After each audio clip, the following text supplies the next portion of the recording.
We're here at the Lopez Union Cemetery on Lopez Island, Washington, and this is our second annual cemetery walk. We just ask people who have loved ones who are buried here at the cemetery to come and tell us stories about who their relatives or loved ones were and when and how they came to Lopez, or if they grew up here, and a chance for the community to learn more about the history of the island where they live.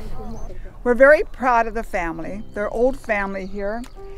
Seth T. came across on the wagon train, but he was born at Fort Laramie. And they came across the Oregon Trail, and they ended up in Seattle, and they're looking for a place to live. And they found an ad in the Seattle Times saying that there was some property for sale on Lopez. And then they went and saw the farm. The farm was just what they wanted. It was already an established orchard. The farmer had fallen and accidentally had a gun accident and died. So the wife was selling the farm. And he ended up being a logger, and they were always land rich, cash poor. So he finally went to Arlington to do some logging. And then that's where he met Lydia. Lydia Ritchie came up from San Francisco with her father to check on some logging business he had invested in. So they rode the train up from San Francisco. She stopped at Arlington, and outside the train was a gentleman picking up some hunting hounds. That would be Seth. Well, Seth was having a little trouble with these hunting hounds. They were pups. And he was using some pretty colorful logger language. And she was getting off the train, and he tipped his hat very apologetic. And she started laughing. It's the funniest thing she's ever seen. It was love at first sight. They found love that summer. She went back to San Francisco, packed her bags, came back and got married. At 31 years old, she's 5 years older than Seth. She lucked out. And they went on to have 7 children. They always loved to grow apples, which Romaine Ritchie still picks up the apples. You go to their house, you could smell the apples. They had the back room always full of apples. And they said, as long as you have apples, you're never hungry. And it's true. So we still all raise apples. And Lydia, she found that the island was a happy place. People were kind. And it's the best place she ever found. Well, didn't they donate Agate Beach as well? That's true. My mother sat down with Lydia, and that'd be the mother, and they discussed dividing parts of the land up. And Mom says, how about a park? We're very, very lucky we have that park there. Well, we're down here at Sarah Ritchie. Sarah Ann Ritchie, my mother is named after her. There was no headstone on this plot here. So my mother made one. It's her handwriting. It says Sarah Ritchie, Oregon Trail pioneer. And the kids were all here, and one little nephew, he was laying it down here, and it broke. He felt so bad, it snapped in two. My mother looked at him and she says, well, it looks like it's been there for years, doesn't it? And he was so pleased. Now they do have a nice headstone. And we don't know too much about Sarah Ann Ritchie. There wasn't so much talked about her. But she came out here. Of course, she had this, they settled in that orchard. And she went on to have the 5 kids. It wasn't an easy life, it was a tough life. My father immigrated from Norway, and when he was 12 years old, he left home and went to North Sea. He loved the sea and loved adventure. So he came to the United States, and first place he came into was South Carolina. And he taught himself English by reading the newspapers, and decided he wanted to live in the States. He was 44 years old and he married Mom. My mom was 15. No, right? yeah, she had just turned 15. I was born just before she was 16. Anyway, I have to tell you this funny story. I asked my Aunt Emmy, Mom's sister, I said, do you remember when Mom and Dad got married? And she says, do I? I remember it was my birthday and I didn't get my ice cream. And Grandpa went to town to get ice cream, and somebody told him my mom and dad had eloped.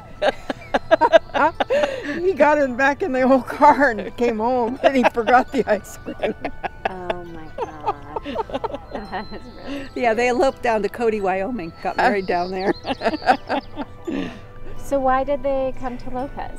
We came out to a convention in Seattle in 1943, and my dad had always heard about the coast. Well, he had been on the West Coast when he was sailing. He'd come up to San Francisco, and he came up to Coos Bay, Oregon, so he always loved the coast. It reminded him of his homeland, is what he said. Mm-hmm. Yeah. We were the first ones to come to Lopez Of the that were family? strangers and not related. And it was hard to get in and be friends with, because it was kind of cliquey. Yeah, And, close-knit community. Say it nicely, right? Right. And you didn't dare say anything about anybody because they were all related. What did they do when they got here to make a living?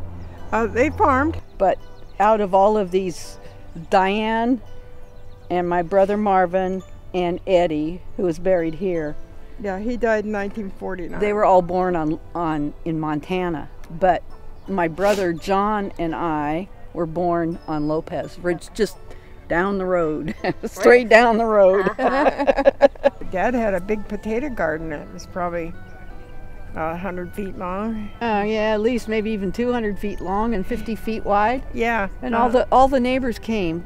He only wanted to keep the big ones, So he'd take a wash tub, and he'd fill the wash tub with those little tiny potatoes, And all the neighbors came. They were beginning, like Dick Lee's came about that time, and Rabel's came about that time, and a bunch of those. Those ladies would come up and sit around that tub and sort potatoes for themselves. 5 cents a pound. Yeah. Oh my I still got gosh. the sign. Oh, that is so great. Yeah. I love that. And whenever we do come up here to this grave, we all think of this little guy here, the Sather kid. He died a year before. Yeah. And he fell into a cistern. They didn't even know it was there. So we knew all those people. I'm here to talk about the notorious Uncle Phil's little brother, Jim. And Jim Haston, when he grew up on the south end of the island, was fascinated with planes. Planes would fly over the island maybe once every 6 months. And they would stop whatever they were doing, run out of the barn, run out of the house, and watch this plane fly overhead. And so when World War II came along, he enlisted right away to become part of what's now the Air Force. I think it was the Air Corps at that time, or whatever they called it. And he became part of the 8th Air Force. And he was based in England near Cambridge. So here's the P-47 Thunderbolt. That's one that he flew. And then the P-51 Mustang. He remained in the military in the Air Force for 23 more years. He retired from the military and then transferred over to the Department of Fisheries in the state. And then for another 20-some years. And then retired to Anacortes and bought a home in Skyline overlooking Lopez Island. His wife, who he met, I think, on the East Coast, she was referred to as Brooklyn Betty because his brother Phil had also married a Betty, and so she was always referred to as Brooklyn Betty. She had been in the Navy, so she has a flag today too. And she refused to live on Lopez. Too primitive. She had seen how Uncle Phil and Betty lived. Outhouse, maybe no running hot water. She didn't want any part of it. So they got as close as Anacortes, Skyline. They were going to live with Phil and Betty. No way. No, that would have scared me away. Yeah, no way. I just really feel that he is one of my Lopez war heroes. He was just a really amazing personality. His brother was amazing too, but in a totally different way. Yeah. So here's with this little flying leather helmet. So young. Yeah, 22. And then picture of him with his fiancée, Brooklyn Betty, who was in the Navy. So she's in the military too. A photo of Phil, Jim, and his brother Bud, who's buried right there. So the 3 brothers are all lined up in a row. So that's the story of my war hero, Jim Haston. Thank you very much. I was born on Blakely Island and came to Lopez when I was like 1 year old. My uncle Ray Spencer had a sawmill, and so my dad worked in the sawmill with my uncle, and then when they sold the sawmill and everybody moved to Lopez, and so we lived at Spencer Spit for our early childhood. Exceptional place to live. Ray Spencer and Kate and Ray Spencer lived down on the beach, and we lived just up the hill a couple hundred feet. My dad is John Post, and next to him over here is the Hugheses, who are good friends. Back in the 40s at the Port Stanley School, he had a hardware store. The school's consolidated, so the building was empty, so we had a hardware store there. He was self-taught.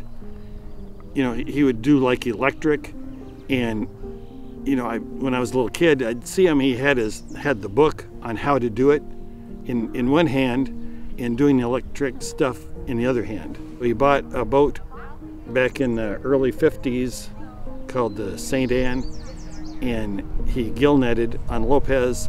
And back then, there was a whole group of guys from Lopez who'd go to Alaska. So he'd go to Alaska. And so when he was in Alaska, we all got the measles. And Dolores almost died from the measles. And, you know, I had the measles, and all 7 kids had the measles. So when he got back from Alaska, our mom said, "Please never again can you go to Alaska." So he just fished locally. My dad was taken in by Kate and Ray Spencer, who owned Blakely and had the sawmill, because they were our aunt and uncle anyway, and Kate and Ray didn't have any kids, so they took in my dad and his sister Shirley, and so they raised them. Another sister of Kate Spencer, Aunt Hetty, raised us, and she was very strict, and she was an elderly German lady, and she cooked a lot of cabbage, Brussels sprouts. I don't eat Brussels sprouts today. Because no. But saying something good, she cooked cream puffs and fresh bread, and so she would take the bread out of the oven and slice it and put butter and brown sugar. When we got off the bus from school, yeah, there was always the fresh bread. Yeah, and butter and brown sugar, and it was wonderful. Yeah. But and she washed our clothes on a scrub board. My dad wanted to buy her a washing machine, and she wouldn't have it.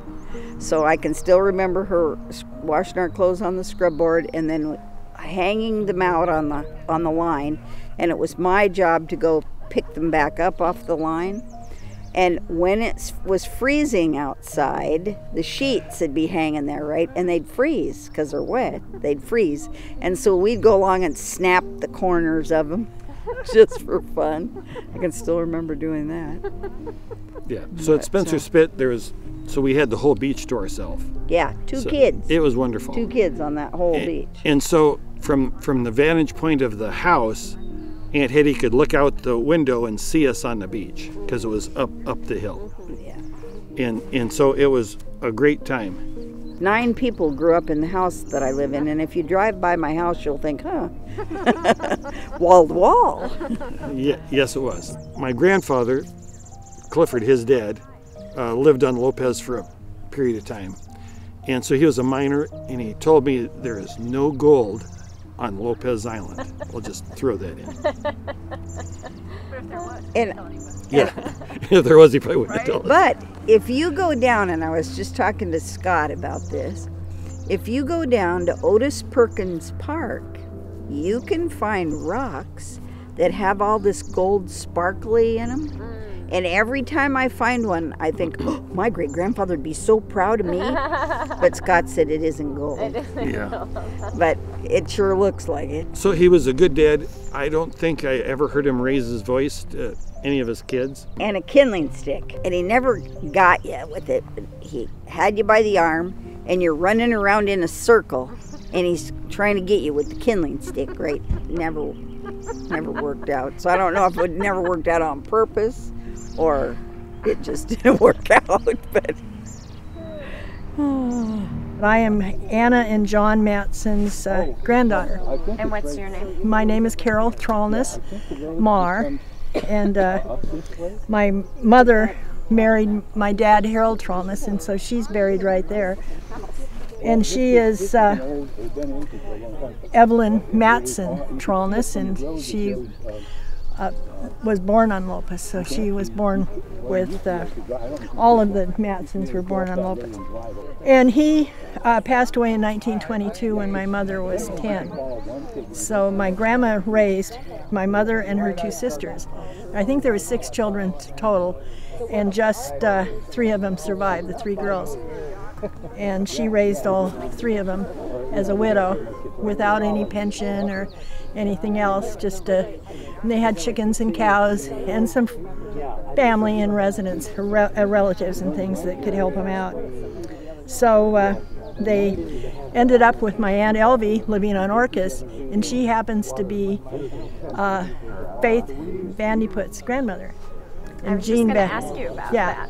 And Gene Vandeput is my cousin. He's also the grandchild of Anna and John. So I guess that kind of wraps up how we fit onto Lopez Island. So I've got my roots over here, and I've got my roots down at the Trollness site. So you grew up on Lopez? I did, yeah.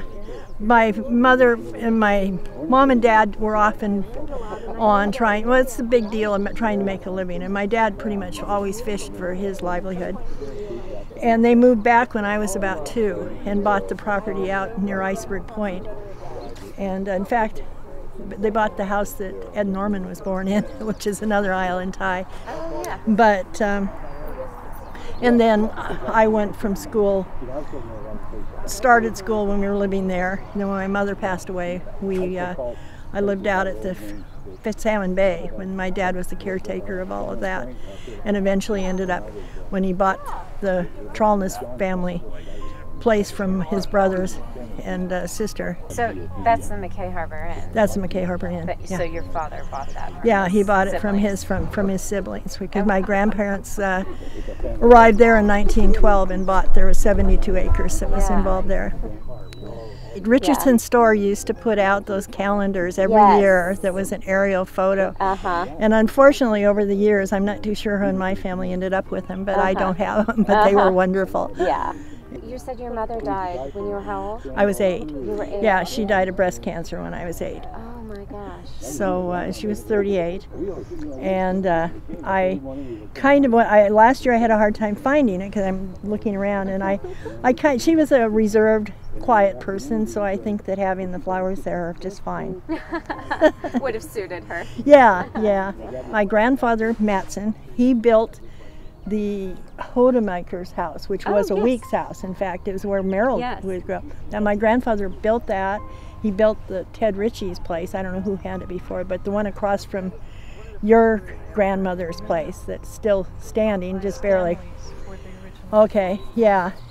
And then I built the one that Abe and Derek have now too, which they've done a beautiful job of rehabbing it and stuff. It's so that's really cool. But he didn't have a lot of time to do it, but he was a really accomplished carpenter. Clearly. Swedish. Yeah, those are really beautiful houses.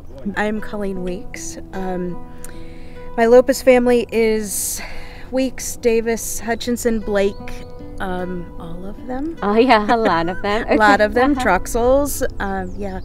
So they've all kind of intermingled, and but my direct line is Lincoln and Lenore. So Lincoln Weeks and Lenore Davis were my grandparents. All right. And who was your father? My father was Merrill, Lincoln's youngest son. All right. And where did Merrill grow up? He grew up here on the island. They had the ranch house on Davis Bay that the Hadamakers have now. My grandfather sold it to Iva Lee and her husband in 71, I think, 71 or 72. So what do you remember your dad telling you about his childhood here? Hard work, but a lot of laughs. Because of the size of their dairy farm, he would milk cows before he'd go to school. He'd get on the bus, go to class, come back, milk cows again. And if they weren't milking cows, they were slopping hogs. So it was just very farm-oriented.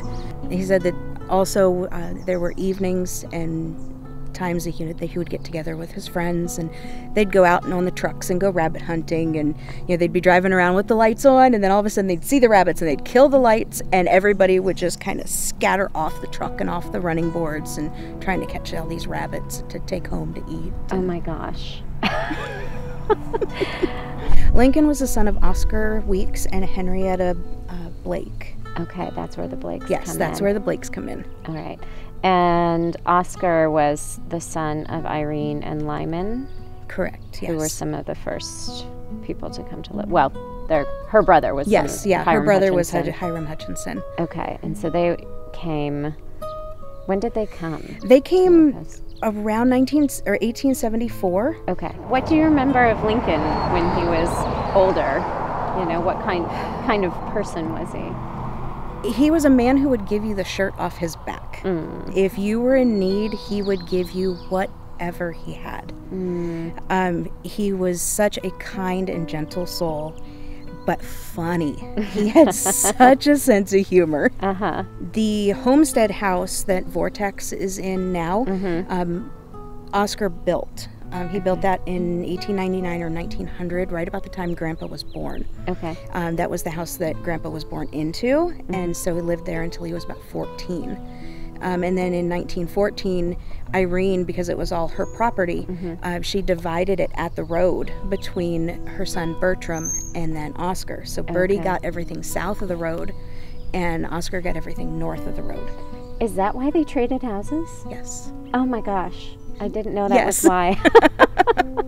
A lot of Weeks and Davis family members on this island. Yes. And then I found out today that Larry Cochran and I are cousins on the Troxel side. Oh my gosh. Yes. Well, that's fun. Yeah. Yeah. It's hard to have grown up here and not be cousins with people. Right. Yeah.